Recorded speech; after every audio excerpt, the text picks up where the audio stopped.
حفظه سیر میکنن از زمین به آسمان، وقتی میخوان برن به ملأ اعلا برنامه اینه، همه میروند به زیارت سید الشهدا. بهتاور این حرف ها روایت اینه وقتی وارد حائر میشن تا صبح ملائکه‌ای که در حرمن با اونها صحبت نمی کنن، تا صبح مصافحه می کنن اما صحبتی نیست. چرا؟ چون تا صبح گریه می کنن. طلوع آفتاب که میشه با حفظه حرف میزنن، بعد میرن.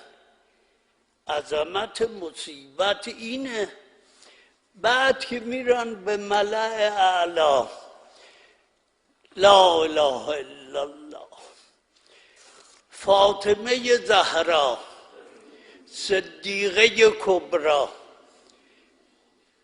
با 1000 پیغمبر، با 1000 وصی، با 1000 شهید، با 1000 از کروبیین روبرو میشه با این ملائکه که زوار قبر حسینن. روایت اینه وقتی به اینها بر میخوره شهقه میزنه، سیحه میزنه. تمام ملائکه آسمان همه دست از تسبیح و تهلیل بر میدارن در اثر شهقه فاطمه زهرا. این مشکل حل نمیشه تا خبر به پیغمبر میدن. رسول خدا میاد بعد تسلیتش میده صبر کن. چرا؟ چون وقتی اینا برمیگرده نگاه میکنه منظره رو میبینه.